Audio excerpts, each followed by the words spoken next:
All right, now this morning, and go ahead and get us up there. This morning we started off with, and you got 3 sessions this morning.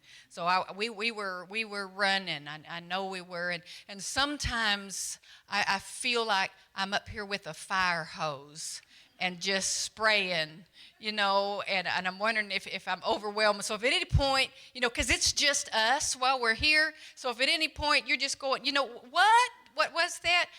Feel free to catch me, ask a question, because I'm the kind, I haven't taught until somebody's learned.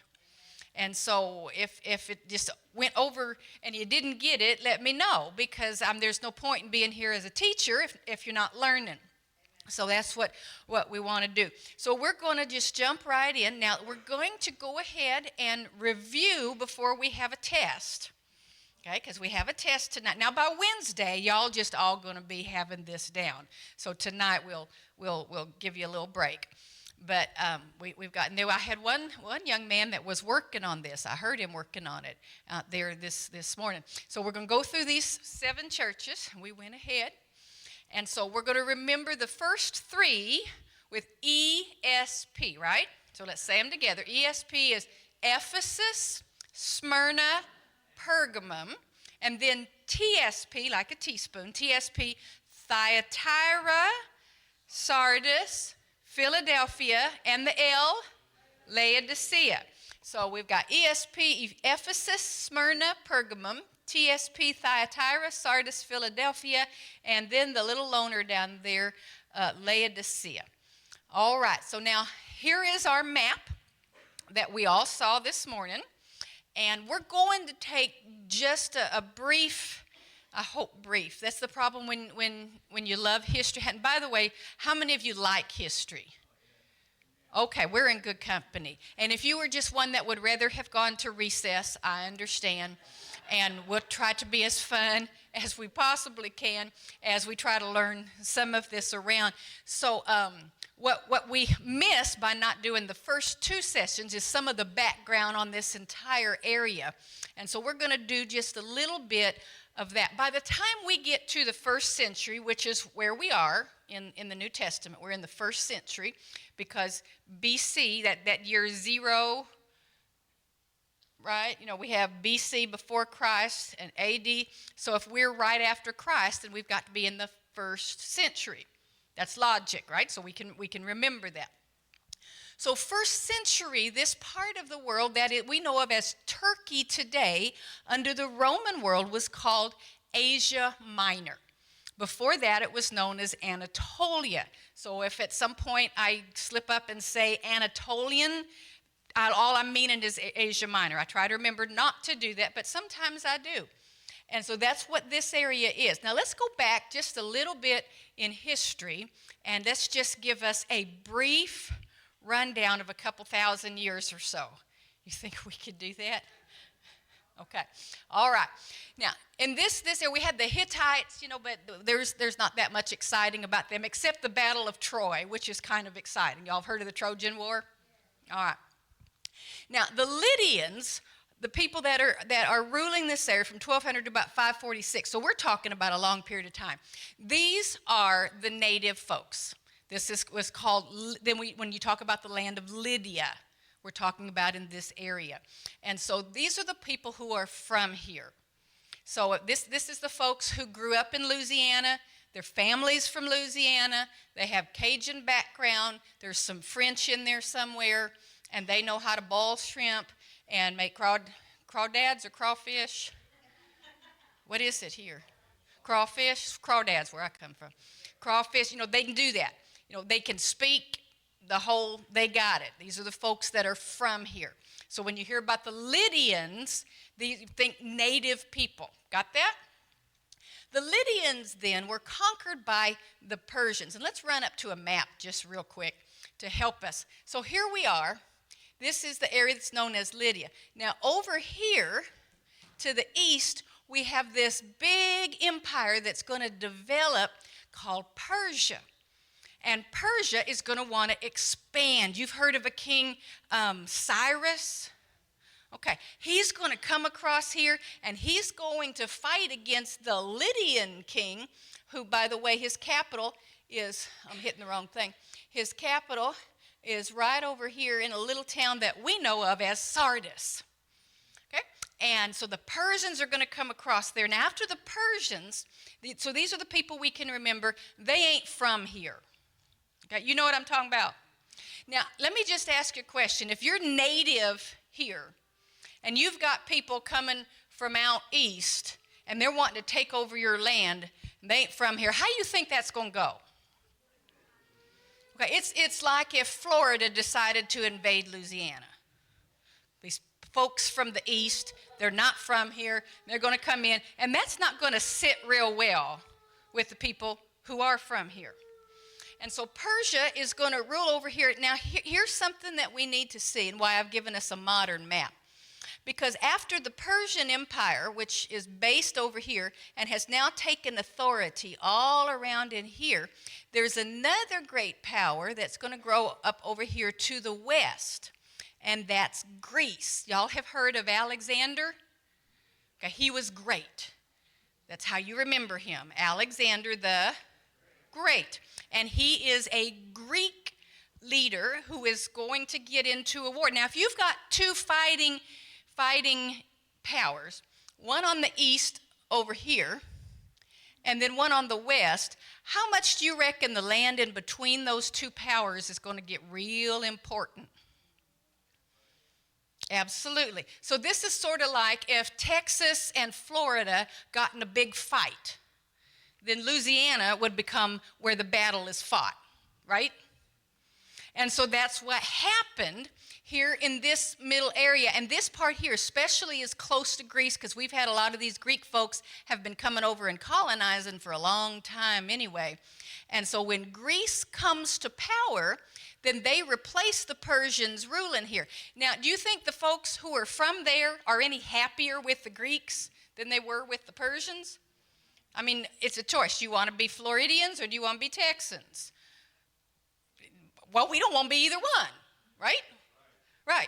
Not quite so enthusiastically, Brother Bartet. So, we've got Greece that's ruling over here. Now, after Alexander dies and he puts his kingdom into the rulership of some other generals, that automatically weakened it. So when Greece got weaker, here's what happened. All of the native folks who are from here start contacting other little city-states and saying, you know, if we got together and bound together, we could take them over. So it'd be like if in Luna you called Farmersville and West Monroe and Ruston, and you all got together to gang up on the Greeks or on the Texans, so you could take them down. Now, the trouble was that they had some power, these little city-states, and they elected one little city-state to be in charge. He was the strongest. He was a Lydian king, and he had his capital at Pergamum. Have we heard of that? Okay. Now, all these city-states here that were in Asia Minor, let's go back to that other map. All these little city-states in here are going to need a little bit of help. And they can see that there is another power that is gaining prominence even farther west than Greece. And so they look over there. So let's just call that New Mexico. All right, just to get it in our mind. And so what they do is they call over there to that other Western power and say, would you come and help us? Because New Mexico knows if they can lessen the power of Texas, that puts them in a better spot, right? So what was the name of that farther Western power in this period? Rome. Not yet the empire, the republic. And so they contact Rome and say, come over here and help us. And so Rome comes over and helps these city-states, and they end up doing pretty well. And so what the Romans do after the Greeks here in 281, the Romans help these small city-states to overthrow the Greeks. And so the Romans have some authority because they've been helpful. So you want to be nice to the folks who've come and helped beat up your enemies, right? But the Romans didn't take over. They're not an empire at this point. They're not doing that kind of stuff. So what they did was they told the king of Pergamum there, we're going to leave you in charge. You run things for a while.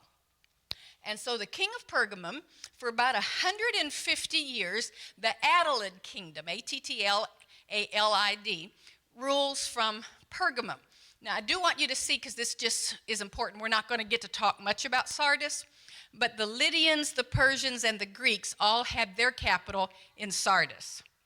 The capital is now going to move to Pergamum. And so what happens is Pergamum rules actually quite well for quite a little bit. The last king of Pergamum, Attalid III, when he looked around and he knew he was going to die and he had to write a will, he looked around at the family and all the people that worked with him. He looked at his sons and thought, I don't see one of them that's going to be able to manage this whole business. Have you ever looked at your stuff and thought, who am I going to leave this to? And that's kind of how he was. So he wrote his will, and in his will, he left the entire kingdom of Pergamum to, wait for it, the people of Rome. So, it'd be like if you got a letter one day and some rich uncle you hadn't even thought of has died and has left you the richest providence in the area. I mean, that would feel pretty good. So left that to the people of Rome. So in 133 BC, now remember, Rome is not an empire at this point. It's still a republic.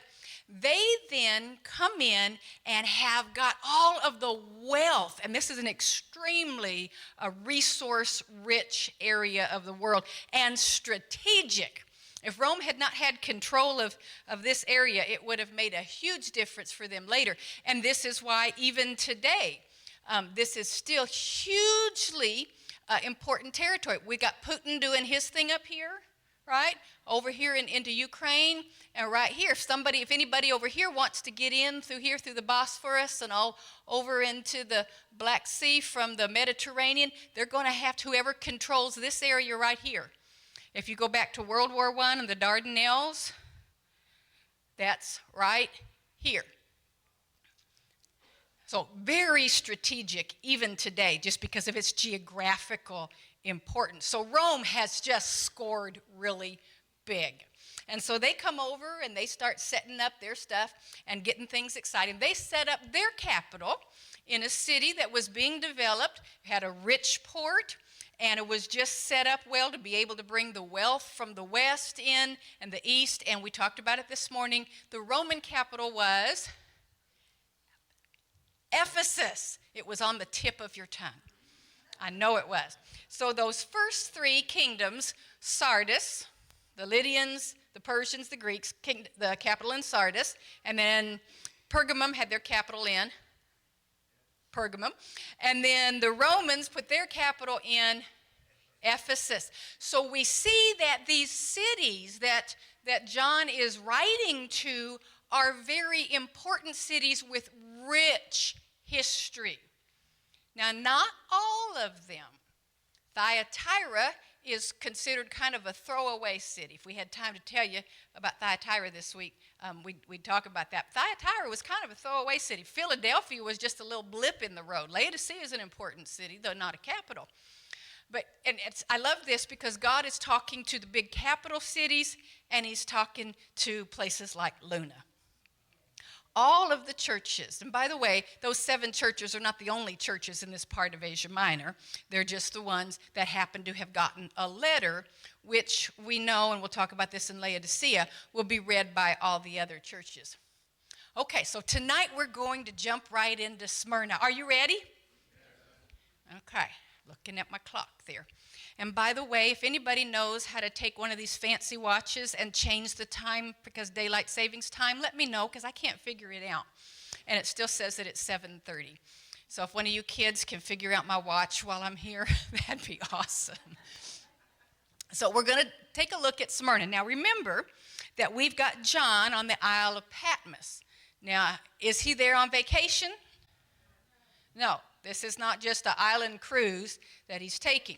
He is there according to the first chapter because of the testimony of Jesus Christ.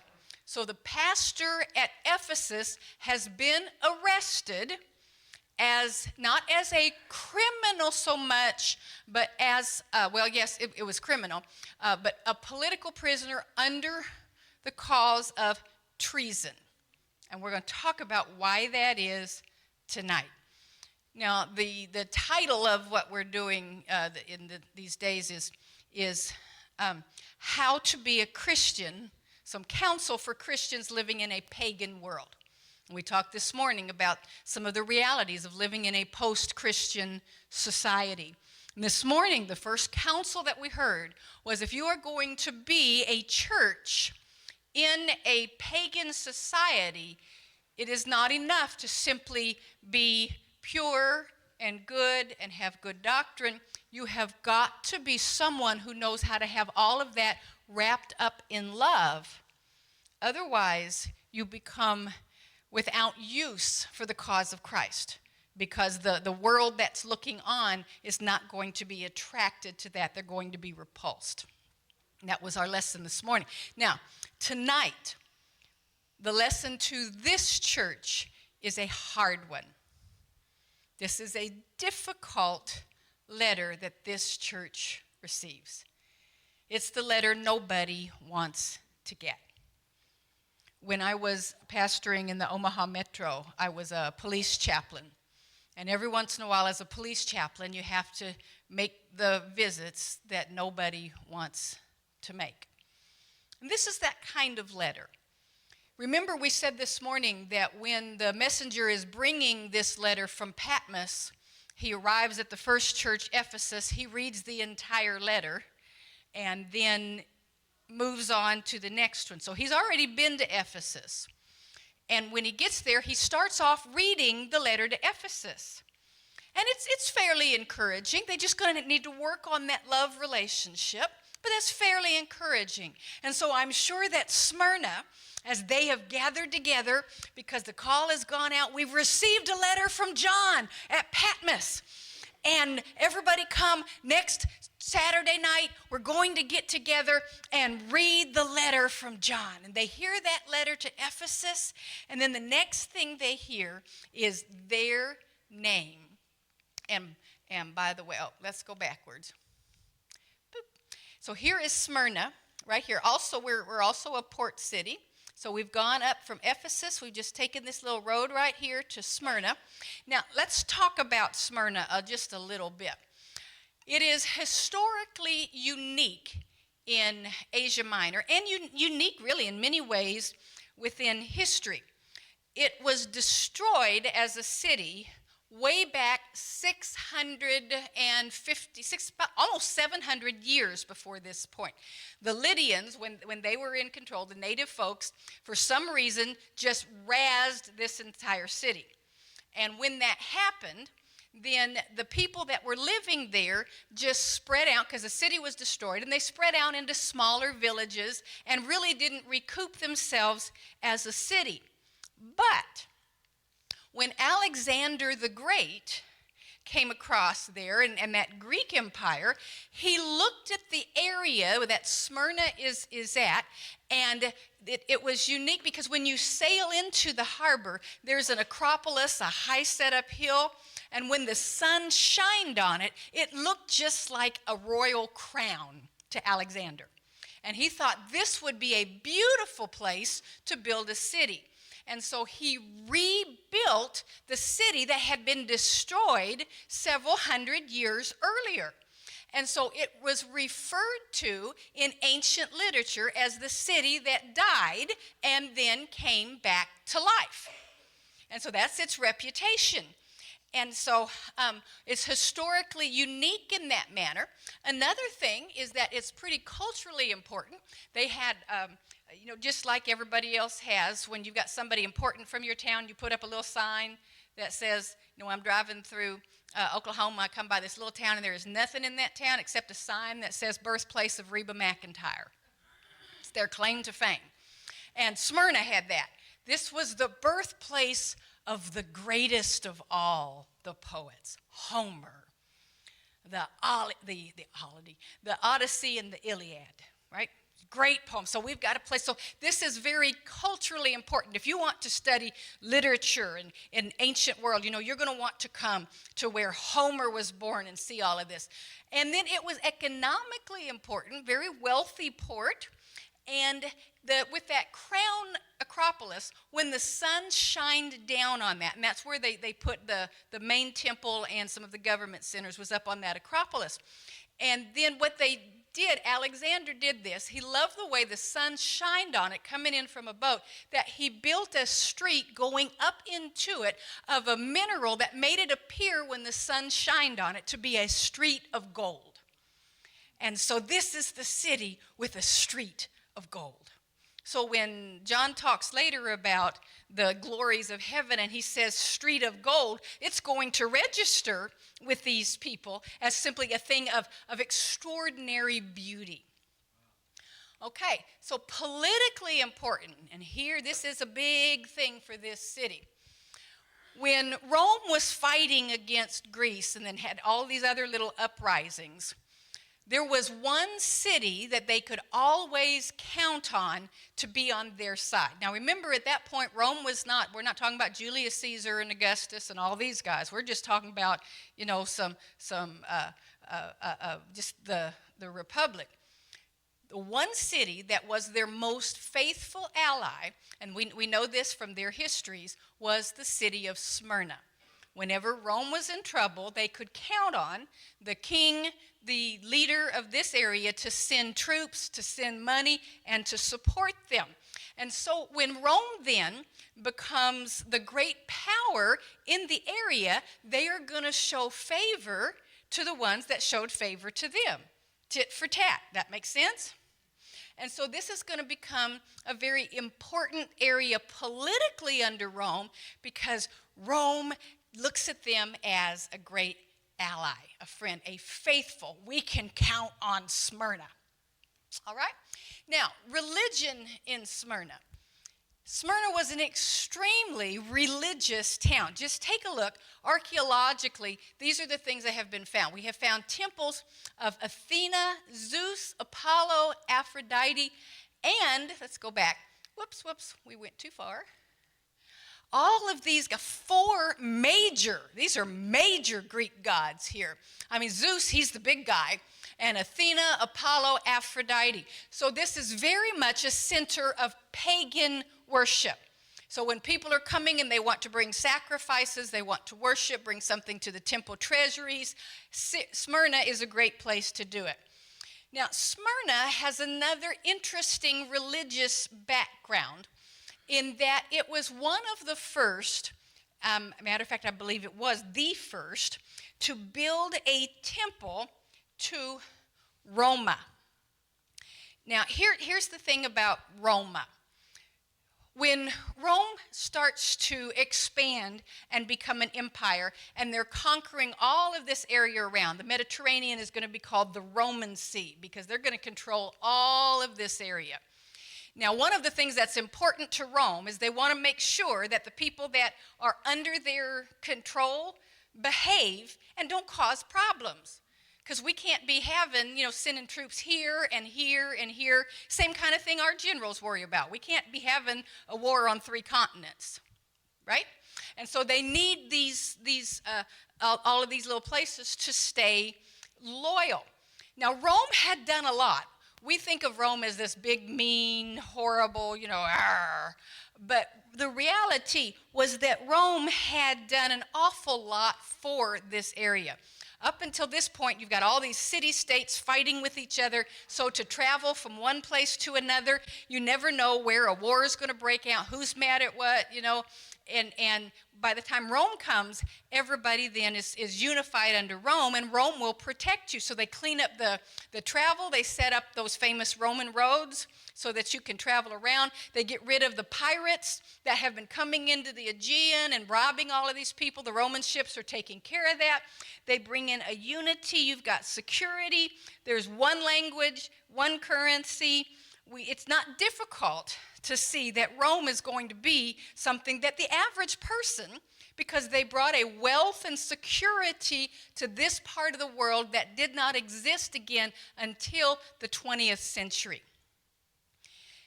But Rome needed something that would unify all of that. And one of the most motivating and unifying thing that you can have is a belief system of faith.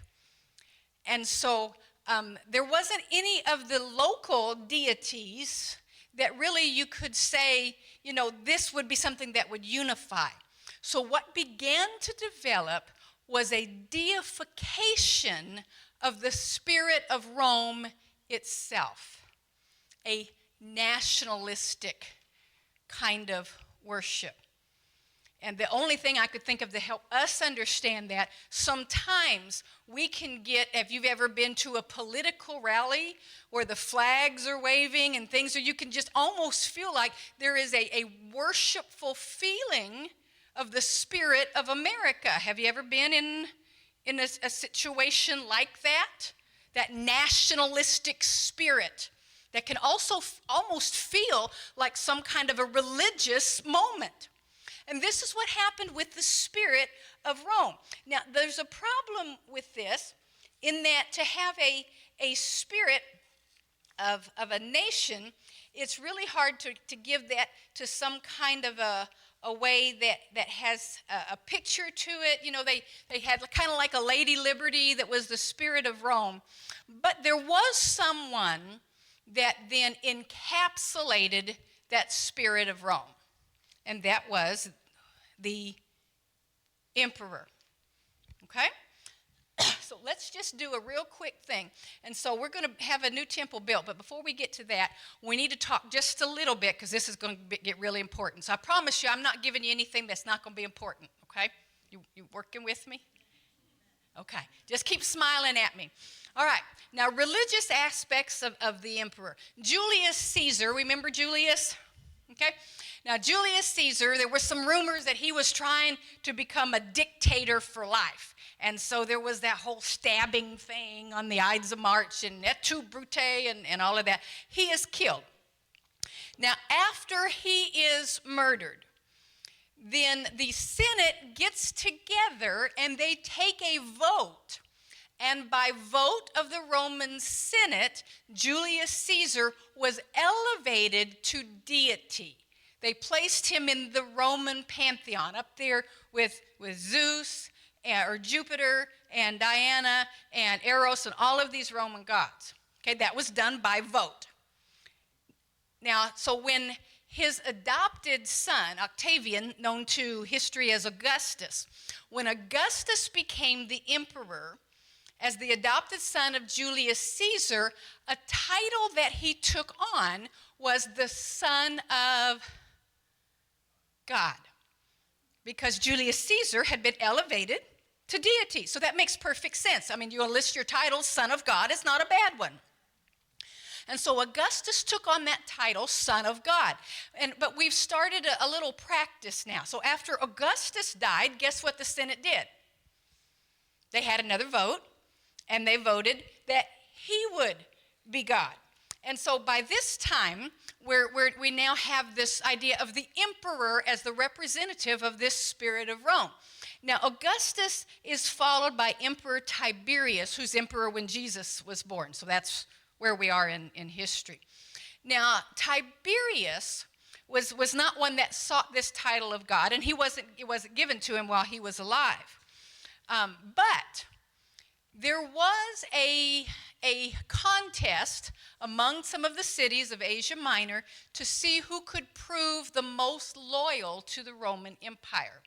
And the one who won the contest was given the right to build a temple to Tiberius.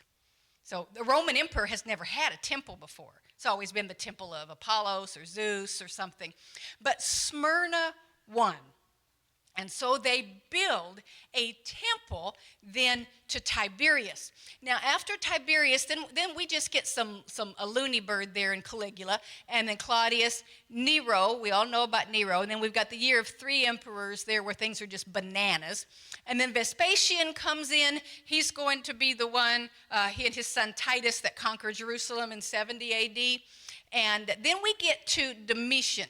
Now, Domitian did something that the other emperors didn't do. Up until this point, we elevated emperors to godhood. But in order to be elevated to deity, you had to do what first? Die. Domitian decided to be a god while he was still alive. And so here's where things begin to change. Now, because we've had emperor worship for some time. We have that temple of Tiberius in Smyrna, and let's put that up on our little screen where we've got Tiberius. But now when we get to the point in history where we now have an emperor who demands to be worshiped as God now while he's alive. So keep that in the back of your mind. We all there? All right. Now, if you have an emperor who demands to be worshiped as God, and we've got a lot of little uprisings happening here and there around the empire, one of the things that the nationalistic spirit is going to want to do is to ensure that everybody within the empire is loyal and is not going to be a troublemaker. And so what we're going to do is just simply establish a way for every citizen to be able to show that they're loyal to Rome. So what we're going to do is once a year, you're going to have to establish your loyalty, kind of like we establish our loyalty once a year on April the 15th. That's tax day. So they pick a day to establish loyalty, and on this day, all you have to do is go to the temple. Now in Smyrna, it's going to be at the temple of Tiberius. But in other towns, there are other places to go. You go and then you just do something that you would do in worship. There's still many Christian churches even that worship with a pinch of incense to put in. And so that's what they did. You had to come to the temple, take a pinch of incense, put it on the altar to Tiberius, and just simply say, Caesar, the emperor, is Lord. Lord, the dominee, the dominant one, which he was. He was the dominant one. Domitian added something to that. Not only is Caesar Lord, dominee, but he is now Deus, God. So Caesar is Lord and God. Now, Rome doesn't care what you believe. This is not about that. What they're concerned with is, are you loyal, a loyal citizen? And so all you have to do is come offer your pinch of incense. Caesar is Lord and God. He's up there with Zeus and all of them. Fine, whatever. And then go home and do whatever you want. Believe what you want. Practice what you want. And everything's going to be fine. Now, there's two groups of people in the Roman Empire that this is going to be a problem for. Anybody have a guess who they might be? Jews and Christians. Now, the Jews, so let's take a look at the Jews in our town because they're going to become important.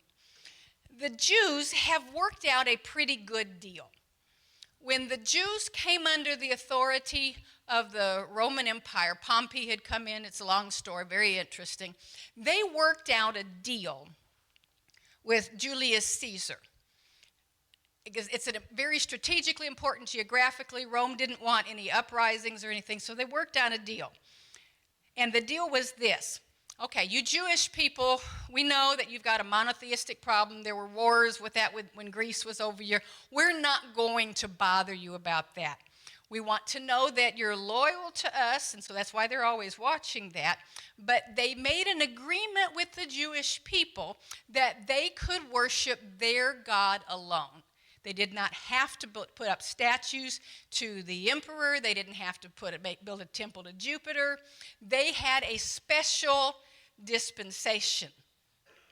So what they did was, for a Jew, there were ways you could prove that you were a Jew. Up until this point, when you had to go in and offer, you just had to prove that you were a Jew. One way was to show that you paid the temple tax. If you had a receipt that said, I've paid my tax to the temple, you wouldn't do that if you weren't a Jew, right? And so you could pull out your receipt. After 70 AD, when the temple was destroyed, we remember that? Titus came in, destroyed the temple. There's no longer a temple to pay tax to. So the Roman law changed for the Jews. No longer do you pay tax to the temple. You'll pay it to the temple of Jupiter. We'll give you you can keep your special privileges. You just pay your same tax to the temple of Jupiter, and you'll still have something to show that you're a loyal Jew. So you could either show that, or the other way to prove that you're a Jew you're circumcised. And so it was not an unknown thing at all for them to bring in men, the head of the family, and strip them down, to say, okay, are you loyal? You didn't offer your pinch of incense. You're Jewish. So you had a special way out of that. Now, the Christians, this whole idea of saying Caesar is Lord and God is going to be an issue for them as well, because words meant things. They had the same commandment that the Jews had, thou shalt have no other gods before me, but they also had in their creed that Jesus is Lord. And to say that the emperor was Lord to a Christian was tantamount to a denial of their entire faith system. Now, they didn't have the Jewish token that they could pull out to show, because at any point you could be stopped. Citizens, show me your token of loyalty. So you pull out your receipt from having been to the temple and offering your thing, or you pull out your receipt that you paid your temple tax as a Jew. So some Christians during this period, there is evidence that they would go to synagogue, especially if they had Jewish background. They would go to synagogue and try to pass off as Jewish. And so it was about during this time that a practice arose in the synagogues of Asia Minor, where the Jews then, because they were not fans of this Christian movement, the Jews then started a prayer within synagogue that was a curse to the Christ followers. And so they would all stand when they say their prayers, and one of the prayers was a curse to the Christians. And so if you were there trying to sneak in as a Christian, and if you didn't speak up during the prayer cursing the Christians, they say, aha, he's not one of us. And then, then you get reported as being an infiltrator. So all of this is going on. In the middle of all of this mess, let's skip that. It's interesting, but we'll skip it. In the middle of all of this mess, Athena, Zeus, Apollo, Aphrodite, Roma, Tiberius, and the synagogue, in the middle of this comes a little group of Christians. And this is where they're living. Okay? Now, they're going to come to church one night, and the pastor is going to get up and say, we have a special guest that has come to us from Bishop John, and he's brought us a letter. And he's going to read to them the letter to Ephesus, and then they're going to hear, and to the angel, the leader, the messenger of the church in Smyrna, and they sat up straight. Here's their letter. Now, these people are in a difficult place. They are living right in the center of emperor worship within Asia Minor. At any point, they know that they can be stopped on the street and asked to produce a certificate of loyalty, either their certificate from the temple to the emperor or proof that they're Jew. These guys have neither. So there is always a sword hanging over their head. And so when they hear their letter, here's what they read. The angel of the church in Smyrna write, the first and the last, who was dead and has come to life, says this. I know your tribulation and your poverty, but you are rich. And the blasphemy by those who say that they are Jews and are not, but are a synagogue of Satan. Do not fear what you are about to suffer. Behold, the devil is about to cast some of you into prison so that you will be tested, and you will have tribulation for 10 days. Be faithful until death, and I will give you the crown of life. He who has an ear, let him hear what the Spirit says to the churches. He who overcomes will not be hurt by the second death. Now, I'm sure when this church heard Ephesus' letter, They just thought, all we got to do is keep working, keep doing what we're doing, and love Jesus. But their letter says the devil is about to cast some of you into prison. So let's take a look at this here letter. He starts off the description of the speaker. You remember our outline from this morning? He starts off with the description of the speaker, the first and the last. Now, one of the things that we have to remember is that Smyrna considered itself the first city. Loyalty, first in faithfulness, first in culture, the birthplace of Homer, first in beauty, that Acropolis, that with that golden street and shining. We are the first. And Jesus says to these little people, you live in a place that is known to be the preeminent, the first. But one of the things I want you to know is when those that are around you who seem so preeminent and are so first, what you need to know is I am the first. And not only am I the true first, but I am also the last. And so when that is gone, I will still be here. What a comfort to a group of people who are in a place that where they do not fit in. They're not part of the whole thing. And he says to them, I am the true first. And not only that, but I'll be around when all of this is gone. I am the first and the last who was dead and has come to life. Now catch this. He says, I have been dead. Now, this is the city with the reputation of what? Having been dead and coming back to life. And he is fixing to tell this little church that they are going to walk into a time of persecution. And here's what he says to them. I have been through death. There is nothing that they're going to be able to do to you that I have not already been through. I was dead, but I have come to life. What he is saying to them is, if you go through death, I'll be there. And if you just stay alive, I'll be there. There is no condition that you are going to face which I have not already faced before you. You are not alone. This is what I say to you. You think they set up a little bit here? And just like he'll say to every other church, I know.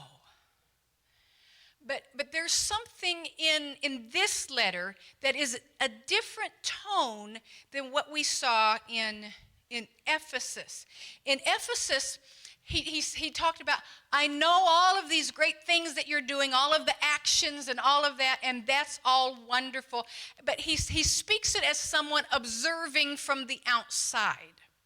But these things, as he talks to this little church, his I know here is not an observational knowledge, but an experiential knowledge. It's one thing to talk to somebody and say, well, I know what you're going through. But it's another thing when you can say, I know what you're going through, and you have been where they're going through. And that's what Jesus is able to do here, because the things he knows about them, he has already experienced. And the amazing thing, I'll tell you the amazing thing in a minute. I know your tribulation. Now, this word here, your tribulation, is not just an occasional problem, but the sense of the word is a consistent pressure that doesn't let up. Now, that's a whole different thing than the occasional issue. Every single day, there is a consistent pressure, and this church is having to respond to the unrelenting antagonism of their circumstances, their work. At any point, they have to produce something that says, we are loyal to the emperor, and with that, if they can't produce that, then guess what? Your job is at stake. And when they start, taking bids for who can build this house over there, and you're a stonemason, and part of the way to get a job with the stonemason is you have to prove that you're a loyal citizen. If you can't produce that, guess who doesn't get the bid? And so there is a consistent economic pressure. There is that concern about opposition. And under this kind of consistent pressure, many of us can collapse. It's at this point that Jesus says, I know. I know. And he enables us, that knowledge that he is with us in this moment is part of what gives us that ability to cope with the pressure. But not only do I know your tribulation, I know your poverty. Now, there's two Greek words for poverty. One of them is a poverty that means a man has to work for his living. He's not independently wealthy. And so he's got to be a stonemason, a carver, some of that. This word is the word that is for a man who has nothing at all. As far as the rest of Smyrna, a very wealthy city, with all of the wealth, can you imagine walking through town and seeing all of the wealth of the temples and the temple of Tiberius, and you're meeting in some sad little place at Chris's house, and you look at all the wealth around you and the poverty, and it's very likely that some of their poverty, their destitute living, may have been because of their faith. Around the same time, we've got a letter in Hebrews where it says, you accept the pillaging of your home with joy. Because remember, you're not going to, in order to get a job, in order to be involved in the different things that are going to be economically profitable for you, you're going to have to produce a token of loyalty. And nobody in this church is able to do that. And so poverty is going to be the ultimate outcome. And so he says to them, I know your tribulation, the consistent pressure. I know your poverty. And then it's almost like he leans over and says, but you are rich. Now, everybody in Smyrna, when they walk by you, they count you as poor, but I count you as rich. They may have robbed you of everything, your ability to make a living, the home that you had. They may have robbed you of that, but you have lost nothing that is truly of value. I know your poverty, but I also know your wealth. You may be poor because of me, but you are also rich because of me.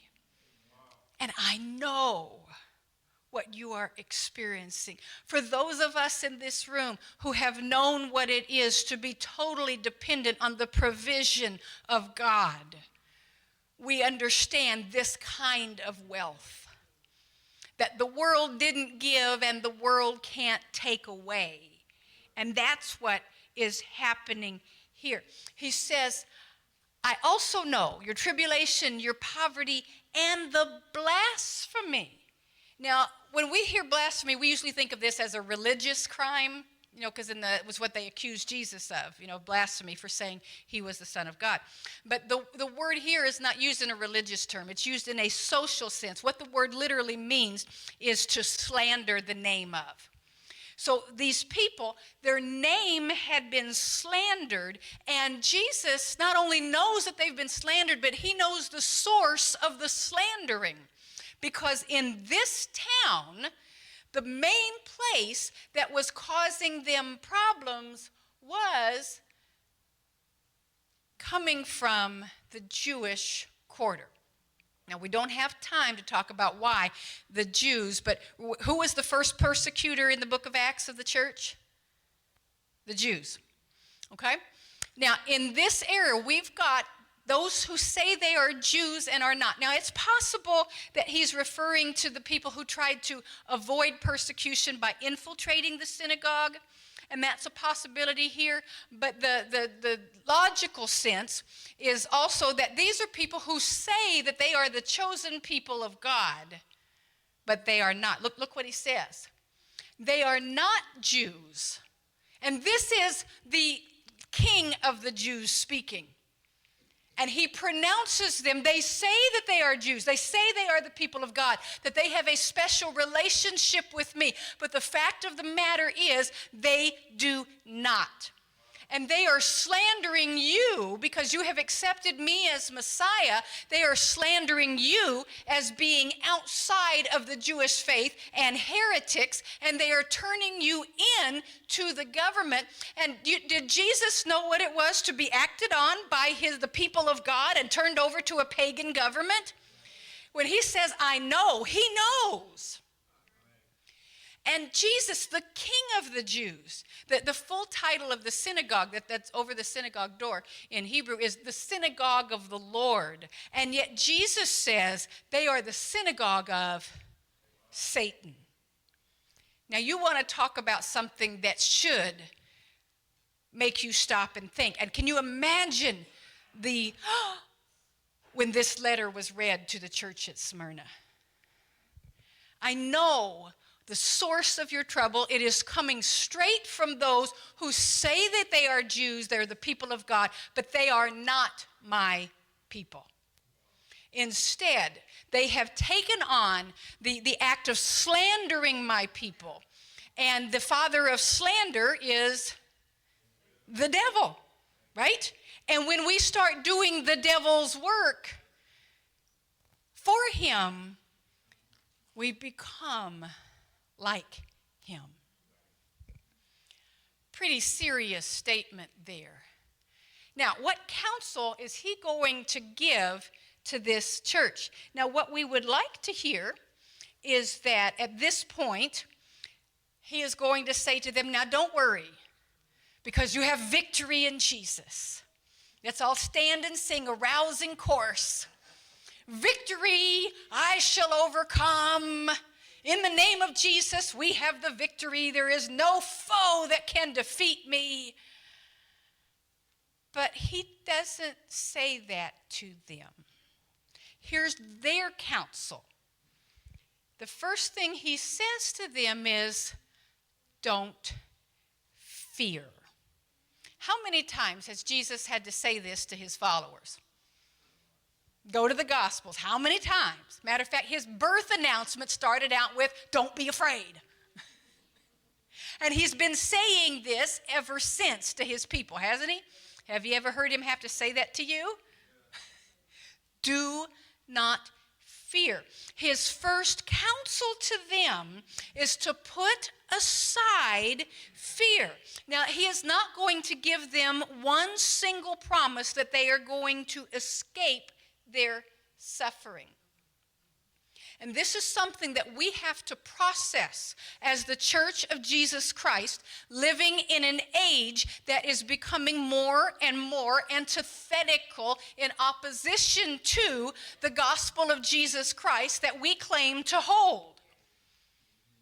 And this is part of some of the reason why some Christians have behaved so badly in some of the public square is because of the fear of what is coming. If we don't get the right president, what's going to happen to the church? If they make this law, if they do this. And the fear then causes us to behave in a way that is less than Christ-like. So Jesus has to say to this church, the first thing is, you cannot let fear rule your life. He says, do not fear what you are about to suffer. He doesn't say, do not fear what you've already been through. Instead, he's saying, guess what? You are about to suffer. This is, and my word is yes and amen. This is a promise from Jesus. And this is church history. There have been periods in church history from its very beginning when there were some churches in some places. We have them in our world today. When the calling of Jesus Christ to that church is this call right here. Come, follow me, take up your cross. Do not fear. You are about to suffer. He is not offering an easy way. Let us never entice people to come to Christ by telling them their best life is coming.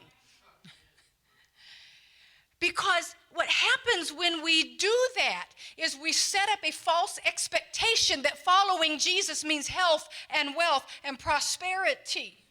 But sometimes following Jesus, we participate in his resurrection and his suffering. That's Bible. In this world, you will have tribulation, but don't be afraid. I have overcome the world. I am the first and the last. I was dead. I'm alive. Relax. Do not fear what you are about to suffer. Behold, look, pay attention. I'm telling you about it before so that when it comes, it doesn't shock you. Behold, the devil. Now, the blasphemy and all that is coming from this quarter over here. But behind this is the devil himself. Behold, the devil is about to cast some of you, he doesn't say all, some of you into prison. Now, we have to understand prison as these people would have heard it. When we think of prison, we think we go to court and we get sentenced and we get 6 to 10 with, maybe 5 years off for good behavior. It's a prison sentence. That's not, there's no sentence like that in the Roman world. Rome is not going to burden itself with feeding and clothing and taking care of you for the next 20 years. You're not their problem. When they talk about prison, prison is only used for 2 reasons. As a preliminary stage to your trial. So I'm going to arrest you. You've been having meetings at your house, Chris. And none of you have a token. And so we are going to take you to prison. So what you know is that I'm going to stay in custody of the state until my trial. And then you go to trial where you'll receive your sentence. Now you get 3 sentences. And a sentence, prison is not a sentence. You either get a fine, or you get exile, which was what John got, or death. That's your 3 options. They're not going to send you back to prison. The only reason you'd go back to prison is to be held on to until your date of execution. Otherwise, you go immediately into exile, you immediately pay your fine, or we're just going to put you to death. So when they hear Satan is about to cast some of you into prison, what they hear is we are going to be arrested and put on trial, and then we will have, because you're guilty, I'm going to have to then, whatever my sentence is. And the pastor down the road is already in exile out in Patmos with a bunch of hardened criminals. And if they're going to do that to him in their 80s, what are they going to do to Chris? Young, strapping young man. So when they hear this is a serious thing and not out of the realm of possibility at all. So that you will be tested.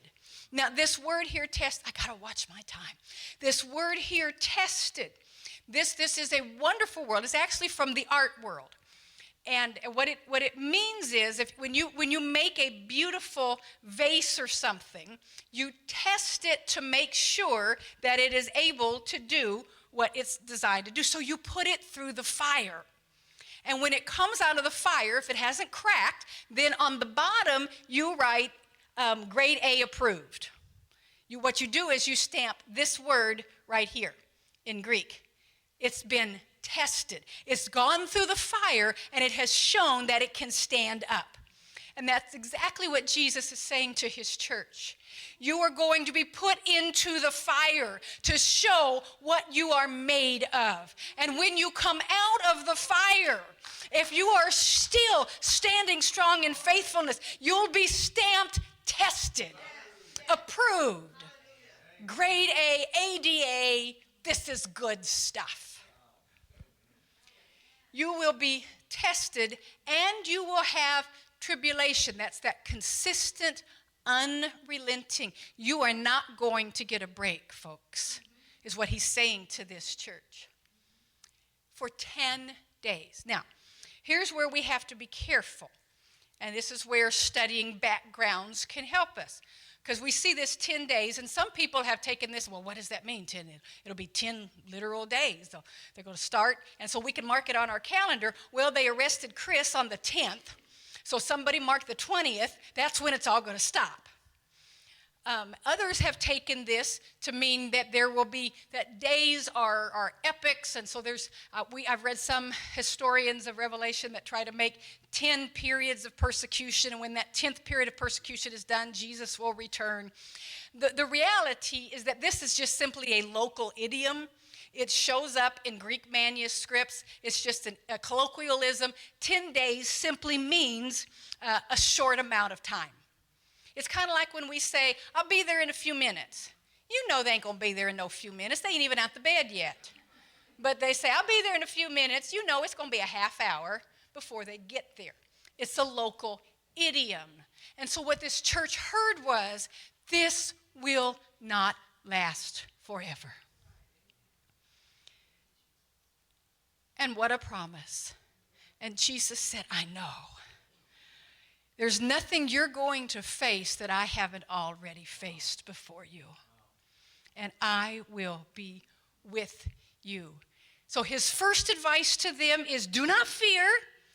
And his second counsel is be faithful until death. It's one thing to be faithful until God comes through. It's one thing to be faithful until the healing comes. It's one thing to be faithful until we break through and we get the job. It's another thing to say if the job doesn't come, if the healing doesn't come, if I don't see the outcome that I have been praying for, my faithfulness will not waver. And Jesus knows that this is a test for us because this is hard.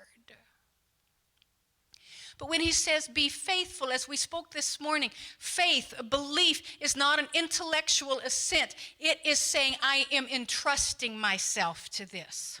So when he says be faithful until death, what he is saying is entrust yourself to me. Let me give you a little clue on how to be faithful. If you know that the one in whom you have put your faith is faithful to you, then it becomes easy to be faithful yourself. Because you know, regardless of what is happening to me, regardless of what happens to my mother, if that fever doesn't lift, I know that Jesus is still faithful to me, and therefore I can trust him, I will trust his plan, and my faithfulness does not depend on me, but on him. And so I am entrusting myself to him even when I don't understand. Be faithful. Because you can depend on me. I know what you're going through. Be faithful till death. And here's the promise. And I will give you the crown of life. The crown of life. Now, what he is saying here, I've lost my notes, so we're just going to go off the cuff. The word that he's saying here, that we typically, when we think of crown, we think of the Greek word diadem, the crown of royalty. But no, this is not a crown of royalty. The word here is Stephanos. This is the crown that you get when you win the Olympics. You have gone through, you have been tested. You've put yourself, when you know what those Olympic athletes go through, you just think, no, I'm just going to sit here on my couch because there's no point. But those who go through that, when they receive that crown, the crown itself does not have that much value. What has a value is knowing I have been through the ringer and I have come out victorious. And so when he says you're going to go through this, but after you are faithful till death, I will give you the crown of life. And wait, it gets better. Because look at this, he who overcomes. Now remember that they're not just reading the letters to their church, they're getting the whole book. And later on in the book, as the messenger is reading it to them, Pastor, he is going to tell them exactly how to overcome. He's going to say there is a crowd of witnesses up around the throne, and they have overcome. How? By the blood of the Lamb and the word of their testimony, and they did not love their lives so much as to shirk from death. How are you going to overcome? The blood of the Lamb, he's already done that. The word of your testimony, that's what you're doing now. And then when you are faithful and do not love your life so much that you are afraid of what the enemy can do for you, him who overcomes will not be hurt by the second death. Now, second death was a rabbinical term that simply referred to the total annihilation of the wicked in separation from God.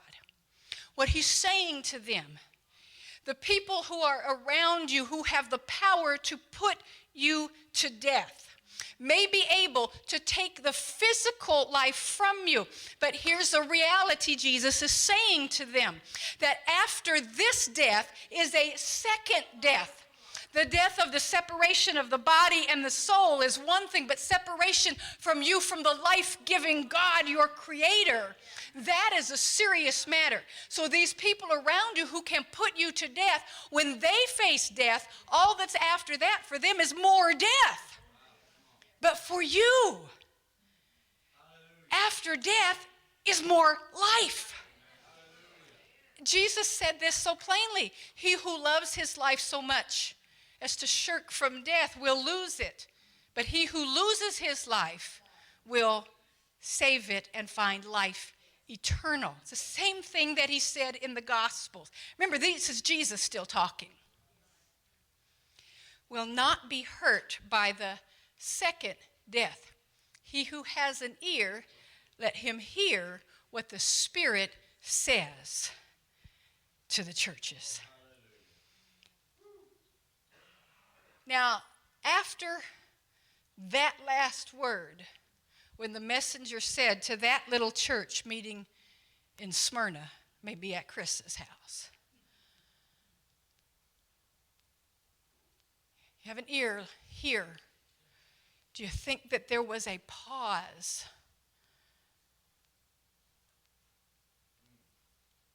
I think anybody said, I feel like we ought to have prayer meeting tonight. Don't be afraid. This is going to happen. As they look around, will it be me? Will it be you?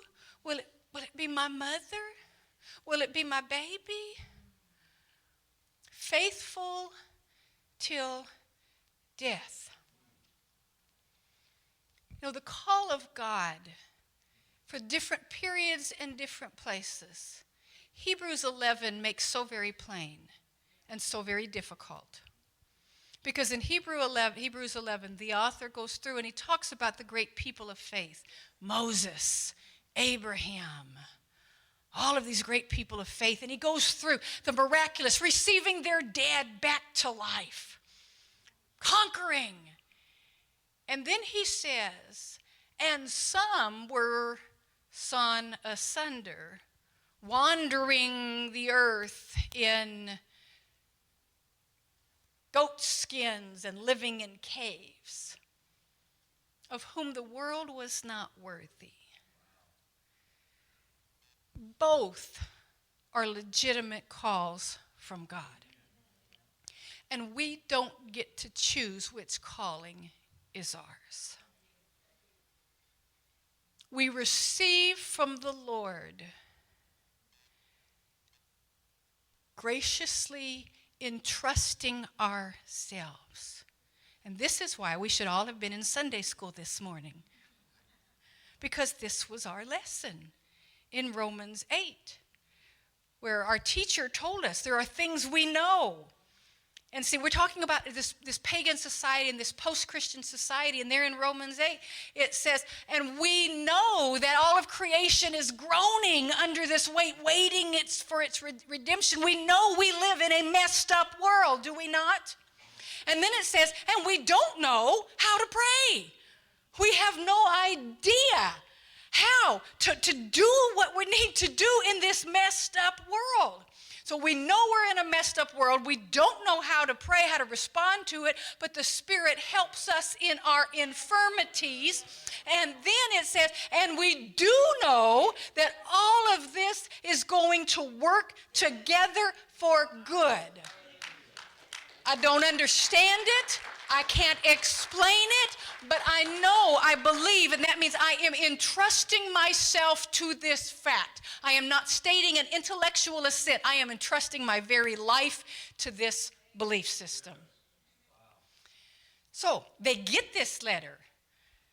What happens next? Well, very quickly, one of the things that we find out is that 105, so maybe 10, 15 years after this letter, we find that Ignatius, who is passing through Smyrna on his way to trial in Rome, and Ignatius is an important bishop here in Asia Minor, and he's passing through because he's been called to Rome for trial where he's going to be put to death. When he passes through Smyrna, he meets the bishop of Smyrna, Polycarp, and before he leaves Asia Minor, he sits down and writes a letter both to Polycarp and to the entire church at Smyrna. Did you know we have more letters to Smyrna besides this one? You can read it. It's in the early documents of the church. Ignatius then was thrown to the lions in Rome. 50 years later, Polycarp, the bishop of Smyrna, referred to as the teacher of Asia, the father of the Christians, the destroyer of the gods, was burned at the stake in the stadium. The bishop of this church. This 10 days, we don't know how long that 10 days, that short time in the scope of eternity lasted. But we see the bishop, and by the way, church history, the records of the time say that he was martyred on the Sabbath day, but the Jews of Smyrna broke the Sabbath to gather the wood to build the fire to burn this bishop. They say they are Jews, but are not. In 190, Irenaeus served as an elder in Smyrna, became one of the great leading theologians of the church. And then in 251, we find a presbyter of this church in Smyrna, murdered. 325, the bishop of Smyrna attends the council up in Nicaea, big time, exciting stuff. Now, by the 5th century, the 400s, this is when we talked about Ephesus this morning. By the 5th century, the Christian community of Smyrna has become one of the most important and a leading church in all of Asia Minor. There's calm that comes after the storm. The tribulation may be persistent, but it is not forever. However, 500 years later, the Seljuk Turks besieged the city. However, one of the few cities in Asia Minor that this influx of Turks was not able to conquer. They were able to protect their city. In 1147, King Louis VII visits Smyrna and writes in his travel journal that this is a Christian city. Now, this is when the Muslim hordes have been taking over the majority of this part of Asia Minor, and yet Smyrna is still listed as a Christian city. In 1320, it was captured by the Sultan, but the bishop was sent back. Even though the city was captured and everybody was sent out, the bishop of Smyrna moved back to the city for the purpose of leading back to the fear of God those who had been led astray. This is the only time we find that in one of these churches after some of the converts. Now, in 1420, Tamerlane the Turk threatened with death if he did not convert to Islam. At this period, there was a major mass pressure to convert to Islam. Thousands of Christians were massacred in all of Asia Minor, including Smyrna. But 20 years later, Catholic missionaries showed back up and founded another church. Even though they had tried to completely wipe this church off the map, missionaries came back, founded another church. In 1636, the first Protestant missionaries arrived in this area in Smyrna and found churches. In 1739, watch how the church is growing. In 1739, there's an estimated 12,000 Greek Christians living in Smyrna, which, by the way, today is still a leading city in Turkey. It's called Izmir. You hear that myrrh in there at the end? Izmir from Smyrna. 1800, there's 40,000 Christians with 7 reported churches. By 1906, and this is an important year here, Smyrna, this is before World War I, Smyrna was a predominantly Christian city, 55 churches in the middle of this Ottoman Empire. In 1922, when Ataturk came through to establish the nation of Turkey, Greek troops occupied the area of Smyrna after World War I. The Turks revolted. The bishop of Smyrna was killed. About 50,000 Christians from this city were killed in Smyrna during this period. But the church survived. If we have time at the end, we'll talk about what happens when Islam comes in and conquers a Christian city. How do they process that, and what do they do? Modern Izmir is the only church, was fascinating to me to find in my travels. The only city of the 7 churches of Asia, Ephesus, Smyrna, Pergamum, Thyatira, Philadelphia, and Laodicea, the only one in which Christians still regularly assemble for worship. Turkey today is 99.7% Muslim. Less than 0.03% is Christian, and the vast majority of them live in Smyrna. The church survived. So we have to ask ourselves this question. If we are going to live in a post-Christian society, a day in which our faith is openly mocked, in which we are called haters and enemies, are we ready and able to lay aside fear and embrace the overcoming power of suffering? If we are part of the body of Christ, a body that was beaten and bruised, if we're part of that body, matter of fact, if you look at the sacraments of our church, baptism is a symbol of death and resurrection. The other sacrament in our church is a celebration of the death of our Lord and the partaking of the body and the blood.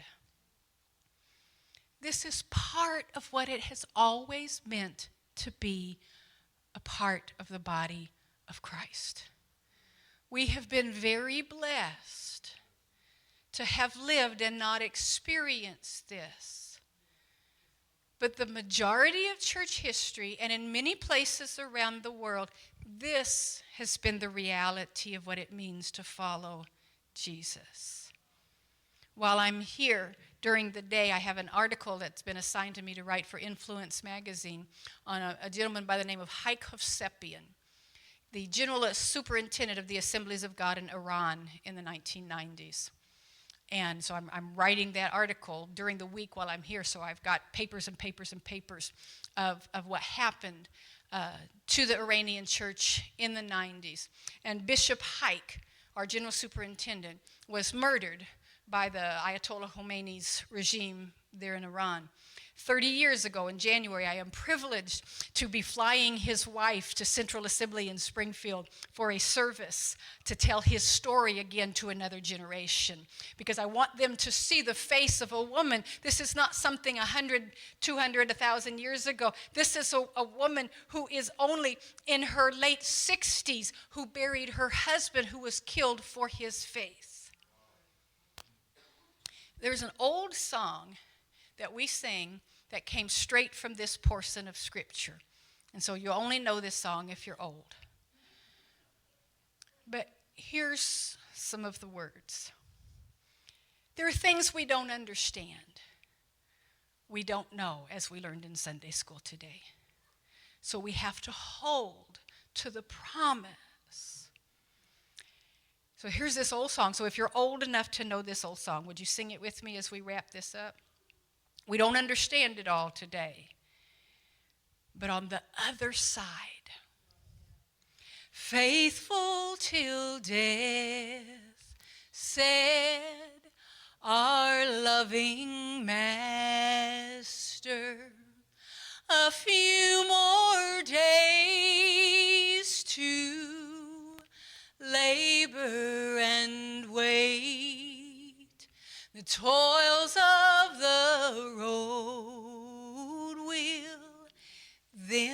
seem as nothing